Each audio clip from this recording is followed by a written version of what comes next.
ఆధునిక తెలుగు కవితా ప్రపంచంలో సుగంధాన్ని విరజిమ్ముతున్న ఒక సుస్వర కుసుమం వందవాసి హరిప్రియ. కర్నూలు జిల్లా నేలలో పుట్టి పెరిగిన హరిప్రియ గారి ప్రయాణం విద్య, సాహిత్య, సంగీత రంగాల సమన్వయానికి ప్రతీక.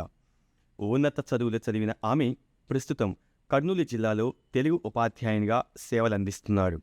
విద్యను వృత్తిగా ఎంచుకున్న ఆమె సాహిత్యాన్ని జీవనశైలిగా మలుచుకున్నారు. పద్యగాయనిగా ఆమె స్వరం వినిపించినప్పుడు అది కేవలం గానం కాదు, అది భావాల ప్రవాహం. కవితలు, వ్యాసాలు రాయడం ఆమెకు అలవాటు మాత్రమే కాదు, అదొక ఆత్మీయ ఆరాధన. సమకాలీన సామాజిక అంశాలపై స్పందిస్తూ తన కలం ద్వారా సమాజానికి అద్దం పట్టే సృజనశీలి. నర్సరావుపేటలో నిర్వహించిన పల్నాడు బాలోత్సవం రాష్ట్ర స్థాయి ఉపాధ్యాయుల సాంస్కృతిక పోటీలలో పద్యాల విభాగంలో 5వ స్థానం సాధించడం ఆమె ప్రతిభకు నిదర్శనం. కర్నూలులోని టీజీవీ కళాక్షేత్రం నిర్వహించిన సంక్రాంతి వైభవంలో కవితాగానం చేసి శ్రోతలను మంత్రముగ్ధులను చేశారు. యువకవి వెంకట నరేంద్ర ప్రసాద్ రచించిన సీమ గొంతుకపై ఆమె రాసిన విమర్శనాత్మక వ్యాసం ఆంధ్రజ్యోతి పత్రికలో ప్రచురితమై విశేష ప్రశంసలు అందుకుంది. రాయలసీమ ప్రసిద్ధి ప్రదేశాలపై 180 మంది కవులతో కలిసి కవితాగానంలో పాల్గొని తన స్వరంతో సీమ సంస్కృతిని ప్రతిధ్వనింపచేశారు. అనేక కవి సమ్మేళనాలలో పాల్గొంటూ తన భావజాలాన్ని సమాజానికి అందిస్తున్నారు. వ్యక్తిగత జీవితంలో ఆమెకు జీవిత సహచరుడు పవన్ కుమార్ గారు MBA పట్టభద్రులు, జాన్సన్ లిమిటెడ్ కంపెనీలో డిప్యూటీ మేనేజర్గా బాధ్యతలు నిర్వహిస్తూ ఉన్నారు. 2 కుమారులకు తల్లిగా కుటుంబ బాధ్యతలు నిర్వర్తిస్తూ వృత్తి మరియు సాహిత్య రంగాలలో సమతుల్యత సాధించడం ఆమె ప్రత్యేకత. వందవాసి హరిప్రియ. ఆమె కవిత్వం ఒక గాలి తాకిడి లాంటిది, మనసును తాకి మనల్ని ఆలోచింపజేసేది. ఆమె స్వరం ఒక సీమ సువాసన, సంస్కృతిని మోసుకొచ్చేది. ఆమె కలం ఒక దీపపు స్తంభం, సమాజానికి దారి చూపేది. నిజంగా చెప్పాలంటే ఆధునిక తెలుగు సాహిత్యంలో విరిసిన ఒక కుసుమం వందవాసి హరిప్రియ. కొత్తదనాన్ని వెలికితీసే ప్రక్రియలో భాగంగా పరిచయం పేరుతో రాఖీ మీడియా నిర్వహిస్తున్న ఈ వీడియోలో సంగీత వాయిద్యాలతో పని లేకుండా హరిప్రియ గారి సాహిత్యాన్ని, గాత్ర మాధుర్యాన్ని విందాం. గేయానికి గాయానికి మధ్య, వాదానికి వేదానికి మధ్య, వినోదానికి ప్రమాదానికి మధ్య వందవాసి ఏమంటుందో ఆమె గాత్రంలోనే విందాం. సంకలోన ఒక జోలి పట్టి పసి గొంతు మోగుతుంటే, సంకలోన ఒక జోలి పట్టి పసి గొంతు మోగుతుంటే, నోవది గేయమ్మన్నావు, నోవది గేయమ్మన్నావు, నేనది గాయమ్మన్నాను. కళాత్మకంగా సినిమా తప్పుడు విలువలు చెబుతుంటే, నోవది వినోదమన్నావు, నేనది ప్రమాదమన్నాను. దృష్టిని బట్టి కనిపిస్తుంది సృష్టిని విన్నాను, నోవది వాదం అన్నావు, నేనది వేదం అన్నాను. నోవది వాదం అన్నావు, నేనది వేదం అన్నాను. అలనాటి రాయల సభలో భువన విజయంలోని అందరికీ సుపరిచితమైన ఈ కమ్మని పద్యాన్ని విందాం. స్తుతమతి అయిన ఆంధ్ర కవి దోచటి పైకుల కీలగైనో, హతులిత మాధురీ మహిమా తెలిసెన్, తెలిసెన్ భువనైక మోహనోద్ధత సుకుమారవార వనితా జనత ఘనతాపహారే, సంతత మధురాధ్యరోధిత సుధారసధారల క్రోలుటంజుమీ. మన శక్తి సామర్థ్యాలను మరిచి స్వార్థపు నీలి నీడలో మనుషులు ఎలా మగ్గిపోతున్నారో ఎంత చక్కగా వివరించారో వందవాసి. తనదైన శైలిలో ఆమె గాత్రంలోనే విందాం.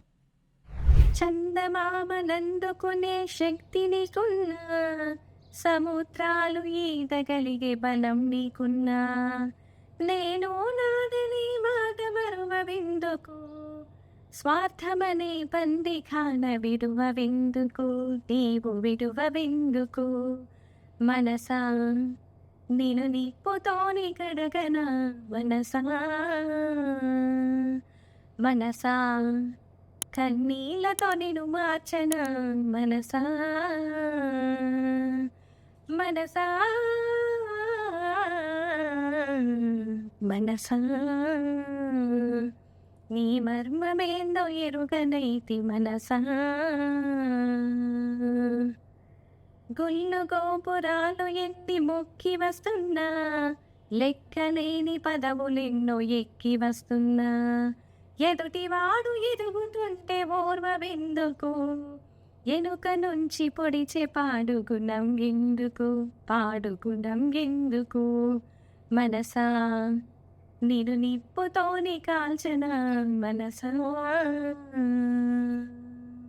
తేనెలొలికే తెలుగు భాష గొప్పదనాన్ని, కమ్మదనాన్ని రాయలవారు ఎలా ప్రశంసించారో ఆమె గాత్రంలో విందాం. తెలుగదేలయన్న దేశంబు తెలుగు ఏను తెలుగు వల్ల భొండ తెలుగు కండ ఎల్ల నృపులుగొలు వైరుగవే బాసాడి దేశ భాషలను తెలుగు లెస్స. శ్రీకృష్ణ గీతామృతాన్ని, ఆయన లీలామృతాన్ని వందవాసి గాత్రంలో వింటే నిజంగా ఆ చిద్విలాసుని రమణీయ లీలలను కనులారా కాంచినట్లుంటుంది. ఇంకెందుకు ఆలస్యం, మధురమైన ఆ గానాన్ని ఆమె గొంతులో విందామా? ఆదౌ దేవకి దేవి గర్భజననం గోపీగృహే వర్ధనం మాయాపూతన జీవితాపహరణం గోవర్ధనోద్ధారణం కంసచ్ఛేదన కౌరవాదిహరణం కుంతీ సుతాపాలనం ఏకద్భాగవతం పురాణకథితం శ్రీకృష్ణగీతామృతం శ్రీకృష్ణగీతామృతం. అమ్మ భాష గురించి ఎంత కమ్మగా హరిప్రియ గారు తన సొంత రచనలో తెలియచేశారో విందామా? పాపాయి తొలి పలుకుల భాష, జున్నుపాల వంటి కమ్మనైన భాష, అమ్మతనానికి తుల్యమైన భాష, పసితనంలో పరిమళించిన భాష, చిట్టిపొట్టి అడుగుల్లో వికసించిన భాష, అమ్మ నేర్పిన భాష, అమ్మలాంటి భాష, కవనానికి జీవం పోసే కావ్య భాష, హృదయాంతరాలలో ఓలలాడే భాష, భావోద్వేగాలకు ఆకృతినిచ్చే మధుర భాష. కానీ నేడు ఆదరణకు నోచుకొని అక్కడలేని భాష, పట్టంగట్టేందుకు ఇష్టపడని భాష, పలికేందుకు సైతం సిగ్గుపడుతున్న భాష, మరుగున పడిపోతూ మాయమవుతున్న మాతృభాష, అందలమెక్కేందుకు ఆమడ దూరంలో మన అమ్మ భాష. మగువ ఆత్మవిశ్వాసం గురించి, స్త్రీ సాధికారికత గురించి హరిప్రియ గారు ఏం చెప్పారో, ఏం రాసుకున్నారో విందామా? నిన్ను చూశాకే తెలిసింది మౌనం కూడా మాట్లాడుతుందని. అంతలోనే తెలిసింది ఆ భావాలను నియంత్రించే వాళ్ళుంటారని.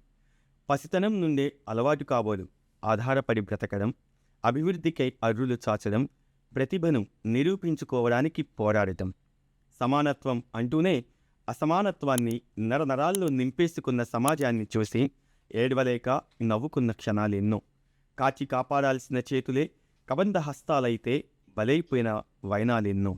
మగువా, ఎక్కడ నీవు? నీ కన్నీళ్లను కించిత్తైనా లెక్క చేయని వాడిని చూసి మళ్ళీ మోగబోయావా?